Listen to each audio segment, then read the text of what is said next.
Shalom, salam sejahtera bagi Bapak Ibu, saudara-saudara, anak-anak yang dikasihi oleh Tuhan Yesus Kristus. Berjumpa kembali bersama saya Pendeta Eka di dalam renungan firman Tuhan pada hari ini, hari Rabu 10 Agustus 2022. Sukacita dan damai sejahtera dari Tuhan Yesus kiranya menyertai hidup kita sekalian. Puji nama Tuhan.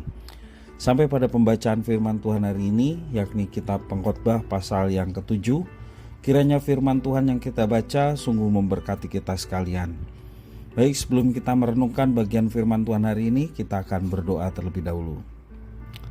Tuhan Allah Bapa di surga, di dalam nama Tuhan Yesus, kami datang kepadamu mengucapkan syukur dan terima kasih oleh karena kasih setia Tuhan yang boleh nyata dalam hidup kami, sehingga kami boleh ada sampai hari ini, semua karena kasih setiamu. Terima kasih ya Tuhan. Kami mau terus memperdengarkan hati dan pikiran kami, kebenaran firman Tuhan. Kau yang memampukan untuk kami dapat memahami apa yang Kau maksudkan. Kau juga menolong kami untuk kami dapat menggenapinya dalam hidup kami. Terima kasih Bapa, terpujilah namamu. Demi nama Tuhan Yesus kami berdoa. Haleluya. Amin. Saya akan membacakan di dalam Pengkhotbah pasal 7 ayat 1-22. Demikian firman Tuhan. Nama yang harum lebih baik daripada minyak yang mahal, dan hari kematian lebih baik daripada hari kelahiran. Pergi ke rumah duka lebih baik daripada pergi ke rumah pesta, karena di rumah dukalah kesudahan setiap manusia. Hendaknya orang yang hidup memperhatikannya. Bersedih lebih baik daripada tertawa, karena muka muram membuat hati lega. Orang berhikmat senang berada di rumah duka, tetapi orang bodoh senang berada di rumah tempat bersukaria. Mendengar hardikan orang berhikmat lebih baik daripada mendengar nyanyian orang bodoh. Karena seperti bunyi duri terbakar di bawah kuali, demikian tertawa orang bodoh, ini pun sia-sia. Sungguh pemerasan membodohkan orang berhikmat, dan uang suap merusakkan hati. Akhir suatu hal lebih baik daripada awalnya. Panjang sabar lebih baik daripada tinggi hati. Janganlah lekas-lekas marah dalam hati, karena amarah menetap dalam dada orang bodoh. Janganlah mengatakan, mengapa zaman dulu lebih baik dari zaman sekarang? Karena bukannya berdasarkan hikmat engkau menanyakan hal itu. Hikmat adalah sama baiknya dengan warisan dan merupakan suatu keuntungan bagi orang-orang yang melihat matahari. Karena perlindungan hikmat adalah seperti perlindungan uang. Dan beruntunglah yang mengetahui bahwa hikmat memelihara hidup pemilik-pemiliknya. Perhatikanlah pekerjaan Allah. Siapakah dapat meluruskan apa yang telah dibengkokkannya? Pada hari mujur bergembiralah, tetapi pada hari malang ingatlah bahwa hari malang ini pun dijadikan Allah seperti juga hari mujur, supaya manusia tidak dapat menemukan sesuatu mengenai masa depannya. Dalam hidupku yang sia-sia, aku telah melihat segala hal ini. Ada orang saleh yang binasa dalam kesalehannya. Ada orang fasik yang hidup lama dalam kejahatannya. Janganlah terlalu saleh. Janganlah perilakumu terlalu berhikmat. Mengapa engkau akan membinasakan dirimu sendiri? Janganlah terlalu fasik. Janganlah bodoh. Mengapa kamu mau mati sebelum waktumu? Adalah baik kalau engkau memegang yang satu dan juga tidak melepaskan yang lain. Karena orang yang takut akan Allah luput dari kedua-duanya. Hikmat memberi kepada yang memilikinya lebih banyak kekuatan daripada 10 penguasa dalam kota.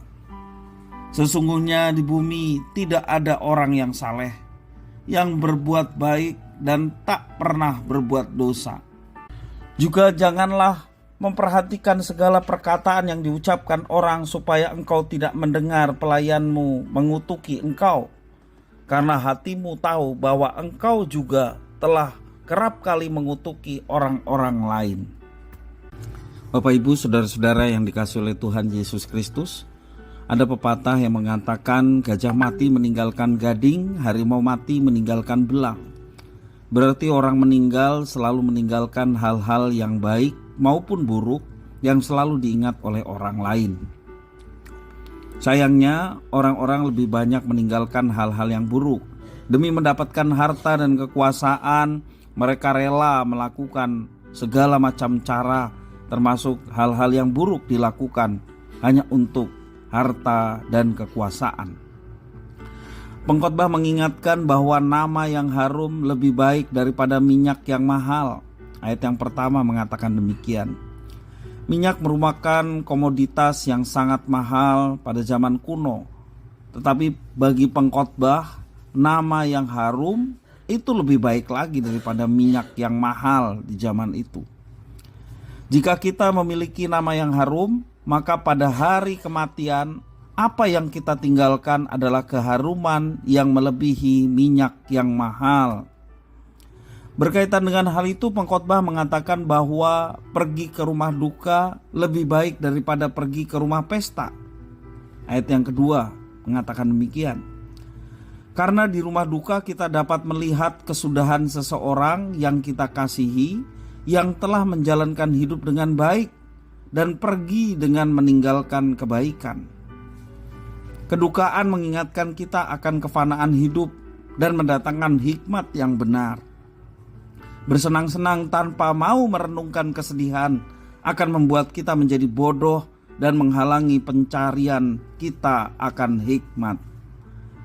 Pengkhotbah mengajar kita untuk hidup dengan memikirkan bagaimana kita dapat menyelesaikannya dengan baik. Pada akhirnya setiap manusia akan mati. Pertanyaannya, warisan seperti apa yang kita tinggalkan?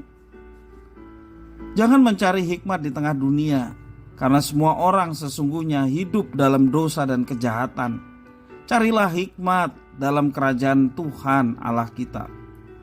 Berbahagialah jika kita hidup di dalam hikmat Tuhan, karena hidup kita akan terpelihara dan kita akan menjadi kaya dan kuat.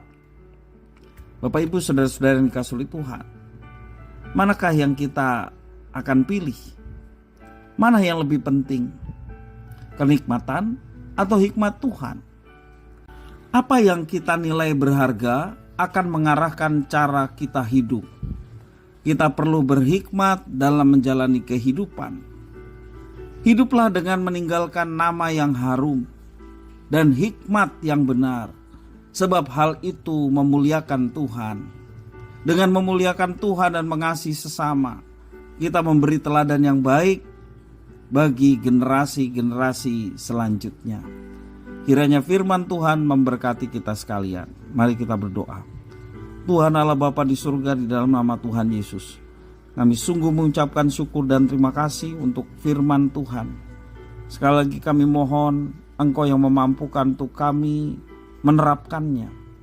Kami mau terus mencari hikmat Tuhan, sehingga hidup kami berbahagia, hidup kami berhasil, hidup kami penuh dengan makna. Bahkan kami akan meninggalkan warisan yang berharga bagi keturunan-keturunan selanjutnya ataupun generasi-generasi selanjutnya. Terima kasih ya Tuhan atas firman-Mu. Mampukan kami untuk melaksanakannya.